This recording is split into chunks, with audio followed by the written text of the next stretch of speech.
अस्सलाम अलैकुम। तो यहाँ मैं जा रही हूँ बनाने प्रोटीन से भरपूर अपना अफ्तार, जो कि बिल्कुल देसी है। सब बनाते होंगे, जिसको हम यूपी में फरा बोलते हैं, बिहार में भी इसको फरा बोलते हैं, कहीं कहीं गुझिया बोलते हैं। तो इसके लिए मैंने चने और मटर की दाल को भिगो दिया था, उड़द की दाल को भिगो दिया था। अब यहाँ पे मैंने ले लिया है कुछ लहसुन और कुछ हरी मिर्च। इसमें मैं कोई और मसाला नहीं डालूंगी। लोग ज़ीरा भी डाल देते हैं, काली मिर्च, लेकिन मैं और कुछ नहीं डालूंगी।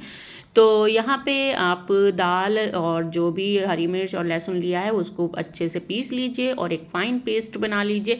इसको पीसने में मैंने बिल्कुल भी पानी का यूज़ नहीं किया है। अगर आपकी कुछ दाल खड़ी भी रह जाती हैं तो कोई ऐसी परेशानी वाली बात नहीं है, वो भी अच्छा ही लगता है। ठीक है, तो पानी का इस्तेमाल ना करिए इसमें। और ये देखिए, मेरी दो बार में मेरी दाल पिस गई थी और बहुत अच्छी पिस गई थी। मैंने बिल्कुल बिल्कुल भी पानी इसमें नहीं डाला था। तो कोशिश करिए, क्योंकि ये पानी ज़्यादा रहता है ना, तो फरे का जो वो अभी मैं ये आटा गूंद रही हूँ चावल का, तो ये आटे में जब उसको भरते हैं ना, तो वो सही से बाइंड नहीं हो पाता है। दाल अलग जाती है और आटा अलग जाता है। तो ये मेरा आटा गूंद गया है, सॉफ्ट सा आटा गूंदना है। और यहाँ पे मैंने पानी चढ़ा दिया है गर्म होने के लिए। अब मैं फरे बना बना के तैयार कर लूँगी। अब इस पॉइंट पे मैंने इसमें डाल दिया है नमक। नमक पहले नहीं डाला था क्योंकि फिर वो पानी छोड़ देती दाल। ठीक है, तो इसमें मैंने नमक और थोड़ी सी हींग डाली। अब इसको अच्छे से कर लेंगे मिक्स। और ये फरे जो है ना, आप इसको स्टीम में बनाएंगे तो ऑब्वियस सी बात है, बहुत बहुत हेल्दी स्नैक है ये, और बहुत ज़्यादा फ़ायदेमंद, एकदम प्रोटीन से भरपूर है। यहाँ पे जिस छलनी में मुझे ये फरे रखने थे भाप के लिए, उसमें मैंने अच्छे से सरसों का तेल लगा लिया है। और अब मैंने आटा ले लिया और अब मैं इसकी पूड़ी बनाऊंगी, वो भी हाथ से। हाँ, हाथ से ही बनाएंगे। अगर आप बेलना चाहें तो बेल भी सकते हैं। बेलने से ये होता है ना कि अक्सर फटने का डर रहता है। तो अगर आपका आटा ऐसा है कि चावल का आटा ऐसा है कि उसमें लसम नहीं बन रहा है, तो उसमें आप थोड़ा सा गेहूं का आटा भी मिला सकते हैं। और मोटाई ये देखिए, मैंने आपको दिखा दी कि बस इतना मोटा रखना है, बहुत पतला नहीं करना है, वरना उससे भी फटने का डर रहता है। तो ये देखिए, मैंने दाल भर दिया है इसमें।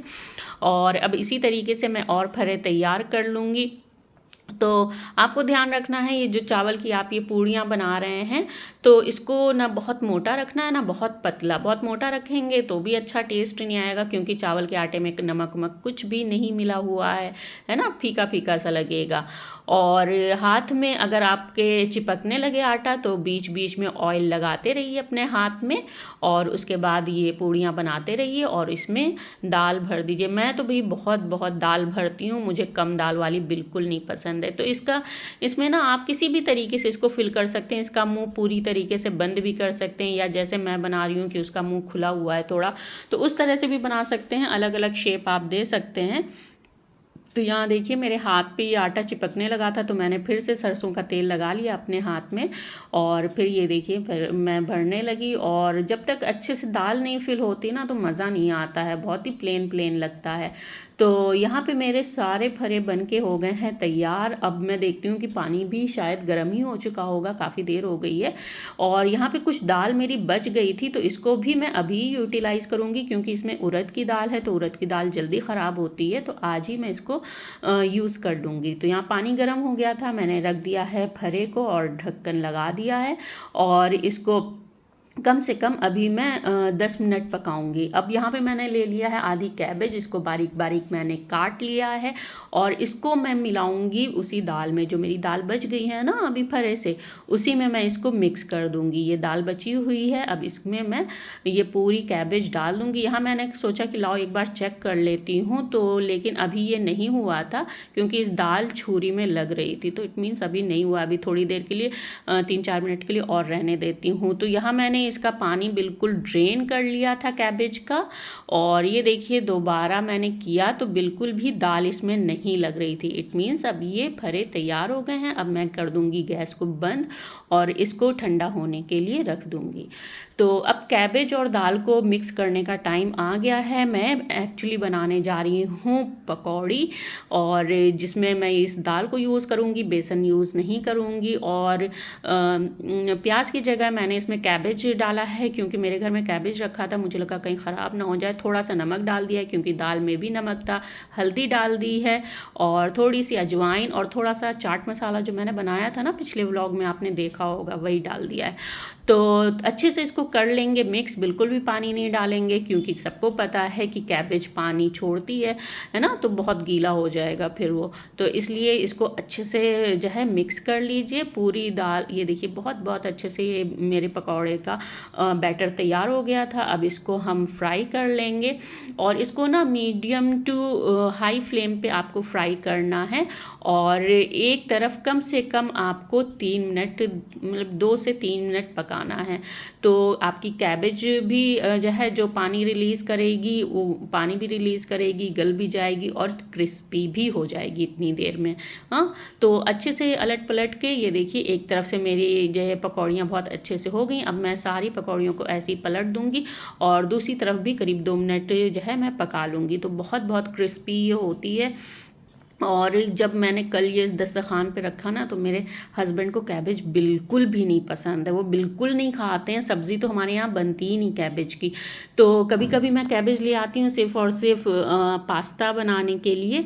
तो रमज़ान में पास्ता खाने का बिल्कुल भी मन नहीं हो रहा था, तो मैंने कहा चलो यहीं यूटिलाइज़ कर लेते हैं। लेकिन कल ऐसा हुआ कि मेरे हस्बैंड ने पहले तो ये खाया, फिर जब 3-4 पकौड़ी माशाल्लाह खा ली, उसके बाद उनको एहसास हुआ कि कुछ तो गलत हो रहा है। तो फिर उन्होंने कहा ये कैबेज है, मैंने कहा हाँ ये कैबेज है। तो फिर खैर उनको पसंद आई, उन्होंने फिनिश कर दिया। तो यहाँ मैंने ले लिए हैं कुछ फरे जो मैंने बनाए थे। आप सोच रहे होंगे कि भाई उबला उबला फरा तो हम नहीं खा सकते हैं, तो इसको भी मैं क्रिस्पी करने का तरीका आपको बता रही हूँ। इसको छोटे छोटे पीसेस में काट लीजिए, और कढ़ाई में बस ज़रा सा तेल लगा रहना चाहिए, और उसमें ये पीसेस आप अपने डाल दीजिए। और यहाँ भी रीज़न वही है कि मेरी जो बेटी है वो उबले हुए वो फरे तो खाएगी नहीं, तो उसको क्रिस्पी ही खाने हैं। तो यहाँ मैं उसके लिए जो है ये क्रिस्पी कर रही हूँ। और अगर आपको भी स्टीम जो है नहीं पसंद है, स्टीम फरे नहीं पसंद है, तो आप इस तरीके से क्रिस्पी कर लीजिए। तो यहाँ अल्हम्दुलिल्लाह मेरी अफ्तार हो गई थी पूरी तैयार। और बहनों, मेरी प्यारी प्यारी बहनों, आज है 17 रमज़ान यानी जंगे बद्र का दिन। और आज का दिन हमें इतनी बड़ी सीख देता है कि अगर हमारे पास ईमान की ताकत है तो हमारे मुकाबिल में कोई टिक नहीं सकता है, चाहे वो कितना ही मजबूत क्यों ना हो, कितनी ही बड़ी परेशानी क्यों ना हो। बस हमें सिर्फ़ और सिर्फ अल्लाह पे तवक्कल रखना है, और सिर्फ अल्लाह से ही उम्मीद लगानी है। फिर देखिए कहाँ से मदद आती है, कैसे मदद आती है, किन हालात में मदद आती है, हम तो अंदाज़ा ही नहीं लगा सकते। तो मेरी प्यारी बहनों, अपने रब से मांगिए, खूब मांगिए, रो रो कर मांगिए, गिड़गिड़ा कर मांगिए, क्योंकि वही देने वाला है और बेशक वही देगा।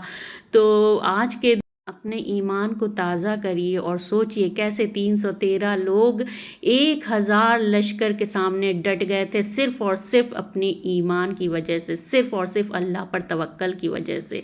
तो मिलते हैं नेक्स्ट व्लॉग में। अल्लाह हाफ़िज़।